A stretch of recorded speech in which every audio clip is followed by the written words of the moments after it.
Hello everyone, আসসালামু আলাইকুম। সবাই কেমন আছেন? আর সবাই ভালো আছেন। তো আজকে আপনারা শেয়ার করবো আজকে আমাদের দুপুরে কি কি রান্না হচ্ছে। তো এদিকে আম্মু কিছু আলু কুচি করে তারপর কিছু রসুন দিয়ে দিল, তারপর দিয়ে দিল কিছু পেঁয়াজ, তারপর কাঁচামরিচ, তারপর লবণ, হলুদ সব কিছু একসাথে, তারপর ধনিয়া গুঁড়ো দিয়ে দিল। এবার সব কিছু একসাথে মাখা মাখা করে নেবে। তো প্রায় সময় দেখি আম্মুকে এইভাবে মেখে রান্না করতে। তো দেখেন এদিকে দিয়ে দিল কিছু টমেটো, তারপর দিয়ে দিল ছোট মাছ। তো আজকে আম্মু ছোট মাছের চচ্চড়ি রান্না করবে। তারপর উপর থেকে দিয়ে দিল রান্না করার তেল। এবার সবকিছু একসাথে আবার মেখে নিবে। তো মাখা হয়ে গেলে এবার তরকারি রান্নার জন্য যতটুকু পানি প্রয়োজন ততটুকু পানি দিয়ে এবার চুলায় বসিয়ে দিলেন।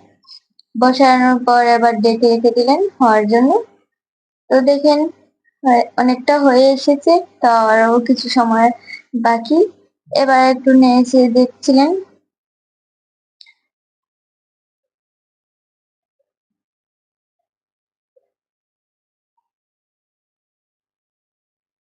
তো নাড়াচাড়া হয়ে গেলে এবার দিয়ে দিলেন উপর থেকে ধনিয়া পাতা ছিটিয়ে দিলেন।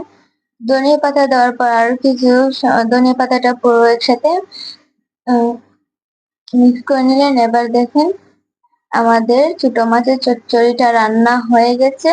আর দেখেন কত সুন্দর লাগছে, অনেকটা লোভনীয়।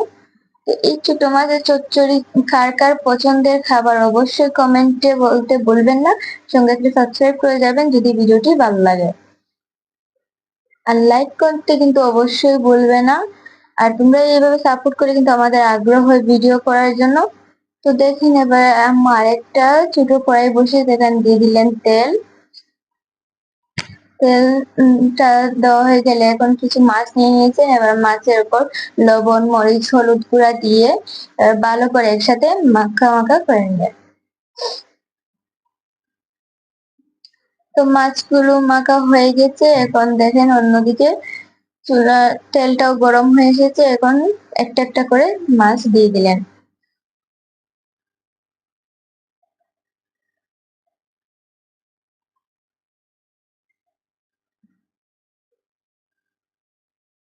দেন মাছটা দেওয়া হয়ে গেছে। তো দেখুন আমাদের মাছ ভাজা হয়ে গেছে। এখন আম্মা আরো কিছু সময় নেড়ে দিলেন মাছটা ভালো করে একবার ভিতর থেকে ভাজা হওয়ার জন্য।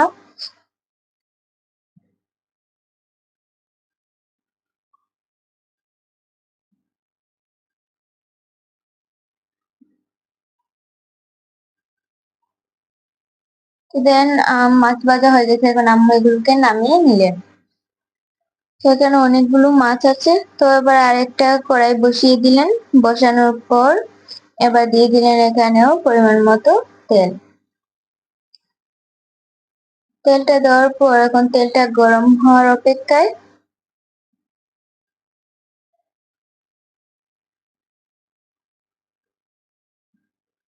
তো আমি মাছ যে বিরিয়ানি করেছিল সেই মাছের তেল যতটুকু রয়েছে ততটুকু আবার দিয়েছে এখানে এই তেলের মাঝখানে।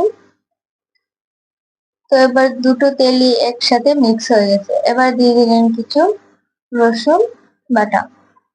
রসুন বাটা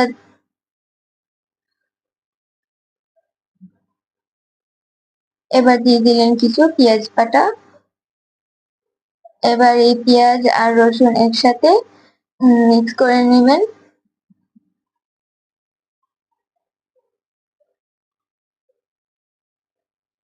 এবার পেঁয়াজগুলো কষে আসার অপেক্ষায়, কারণ পেঁয়াজগুলো কষা হয়ে গেছে। পেঁয়াজ রসুন দেখুন থেকে নিজে থেকে কিছু কিছু পানি ছাড়ছে। তো এবার দিয়ে দিলেন উপর থেকে কিছু কাঁচামরিচ। এবার এই কাঁচামরিচও একটু সময় নাড়াচাড়া করে দিলেন।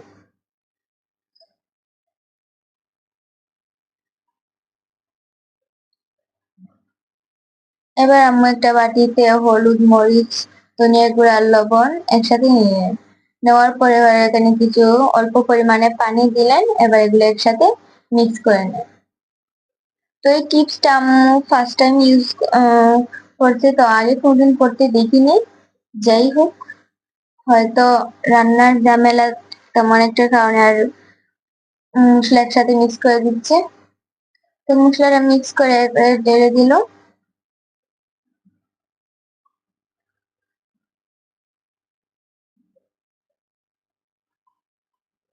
তো মশলাগুলো দেওয়ার পরে এখন মশলাগুলো একবারে ভালো করে একসাথে মিক্স করে দেখেন মশলাগুলো কত লাল হয়ে এসেছে।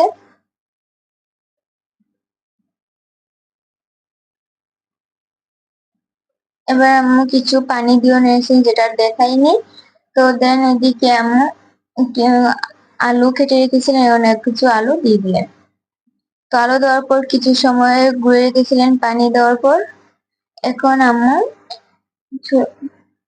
ঢাকনাটা তুলে এবার দেখুন কত সুন্দর হয়েছে, তরকারিটা প্রায় হয়ে গেছে। এখন মাছ যে ভেজে রেখেছিলেন সেই মাছগুলো দিয়ে দিলেন। মাছগুলো দেওয়ার পর একটু সময় নাড়াচাড়া করলেন। তো আজকে আমাদের ভিডিওটা কেমন হয়েছে অবশ্যই সবাই কমেন্টে জানাতে ভুলবেন না। আর আপনারা অনেকেই দৈনন্দিন ভিডিও দেখেন কিন্তু ভিডিওটা স্কিপ করে দেখেন যান, যার কারণে আর ভিডিওতে কোনো রকম ভিউ হয় না। তো প্লিজ পুরো ভিডিওটি একটু ধৈর্য ধরে দেখে যাবেন আর কেমন হয়েছে সেটা কমেন্টে বলে যাবেন। তো দেখেন আমাদের তরকারিটা তৈরি হয়ে গেছে। এখন আম্মু উপর দিয়ে কিছু ধনিয়া পাতা ছিটিয়ে দিলেন। ধনিয়া পাতা ছিটানোর পর একটু সময় নাড়াচাড়া করে নিলেন।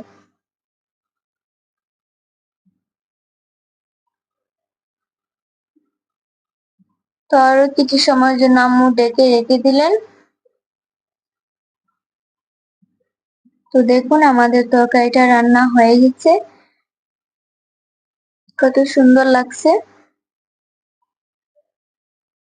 তো আজকে আমাদের ভিডিওটা এই পর্যন্তই ছিল। সবাই ভালো থাকবেন, সুস্থ থাকবেন আর নেক্সট ভিডিওর জন্য অপেক্ষা করবেন। আল্লাহ হাফেজ।